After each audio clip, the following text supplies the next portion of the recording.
Assalamualaikum warahmatullahi wabarakatuh. Perkenalkan, nama saya Jenny Permata dengan NIM C1C023048 R11 Prodi S1 Akuntansi.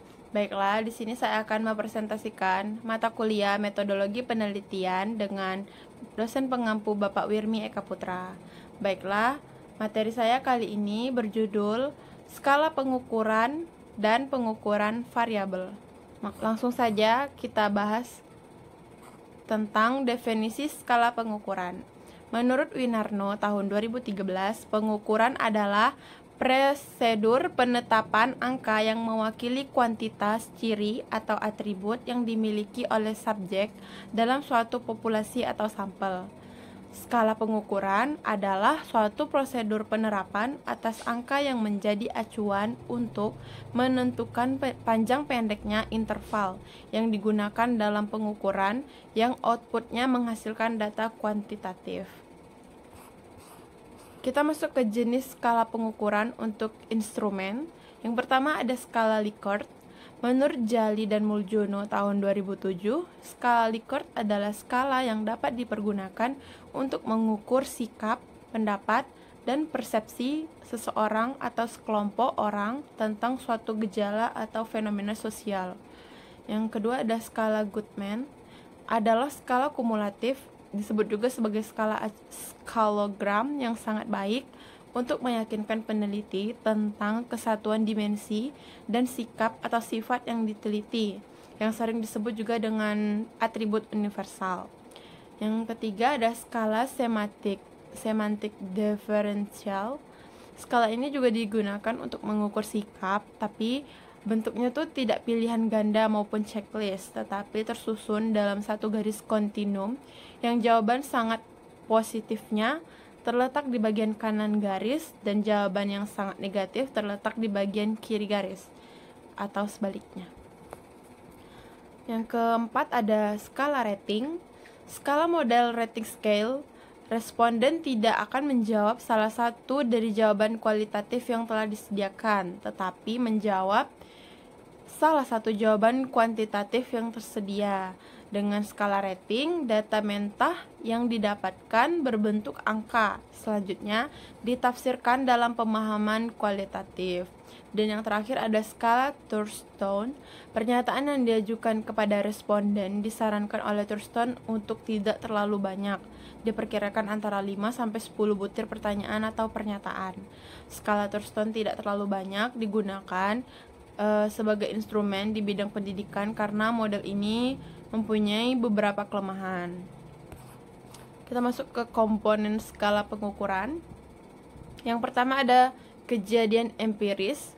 Kejadian empiris merupakan sejumlah ciri-ciri dari objek, individu, atau kelompok yang dapat diamati. Yang kedua ada penggunaan angka. Komponen ini digunakan untuk memberi arti bagi ciri-ciri yang menjadi pusat perhatian peneliti.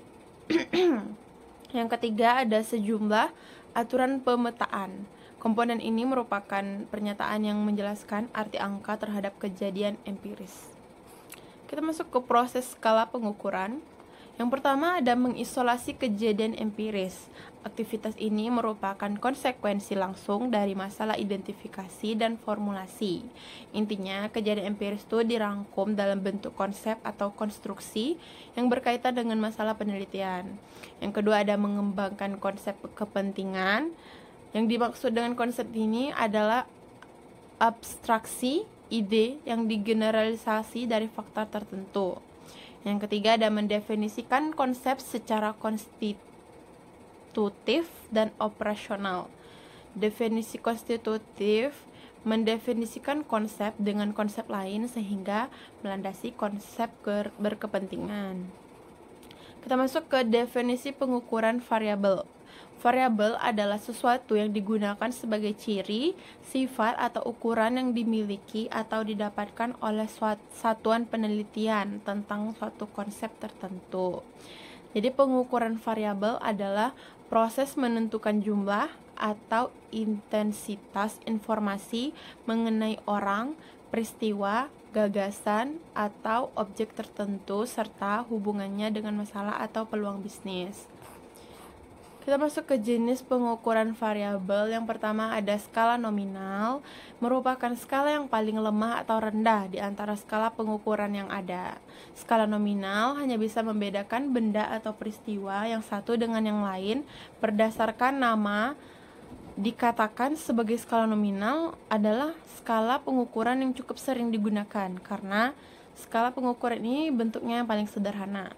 Adapun ciri-ciri dari skala nominal, yang pertama ada tidak dijumlah bilangan pecahan, terus tidak memiliki ranking, tidak memiliki nol mutlak, angka hanya sebagai label saja, tidak memiliki ukuran yang baru, dan menggunakan statistik non-parametrik.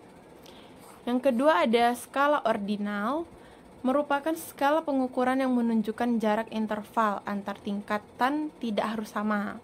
Skala ordinal setingkat lebih tinggi dibanding dengan skala nominal.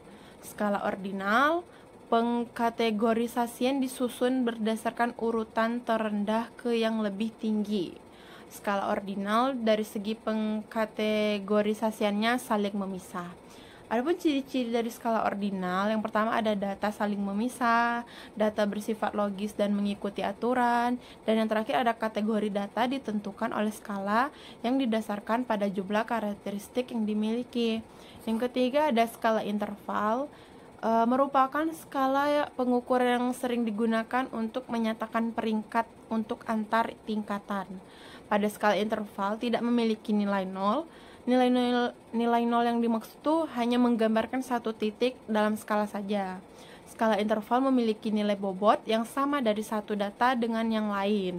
Skala interval ini bersifat saling memisah. Ciri-ciri skala interval ini, yang pertama ada data bersifat saling memisah, yang kedua data bersifat logis, yang ketiga data ditentukan skala berdasarkan jumlah karakteristik khusus yang dimilikinya, dan yang terakhir angka 0 hanya menggambarkan titik dalam skala, tetapi sebenarnya tidak memiliki nilai nol absolut. Dan yang terakhir ada skala rasio, adalah skala data dengan kualitas paling tinggi. Pada skala rasio terdapat semua karakteristik skala nominal, ordinal, dan skala interval, ditambah dengan sifat adanya nilai nol yang bersifat mutlak. Nilai nol mutlak ini artinya nilai dasar yang tidak bisa diubah meskipun menggunakan skala yang lain. Pada skala rasio, pengukuran sudah mempunyai nilai perbandingan atau rasio. Adapun ciri-ciri skala rasio, yang pertama ada data bersifat saling memisah, data bersifat logis dan mengikuti aturan, dan kategori data ditentukan skala berdasarkan karakteristik khusus. Baiklah, sampai di sini saja penjelasan saya kali ini tentang skala pengukuran dan pengukuran variabel. Saya masuk ke kesimpulan. Skala pengukuran adalah serangkaian klasifikasi yang menggambarkan sifat informasi dalam nilai yang diberikan pada suatu variabel. Hal ini tentu saja menghubungkan nilai-nilai yang diberikan pada suatu variabel satu sama lain, sehingga atas dasar itulah tingkat pengukuran digunakan untuk menggambarkan informasi dalam nilai-nilai. Dalam penelitian kuantitatif, peneliti akan menggunakan instrumen untuk mengumpulkan data. Instrumen penelitian yang digunakan untuk mengukur nilai variabel yang diteliti. Setiap instrumen harus mempunyai skala. Baiklah, sampai di sini saja pemaparan materi saya kali ini. Kalau ada kesalahan kata mohon dimaafkan. Saya akhiri dengan wassalamualaikum warahmatullahi wabarakatuh.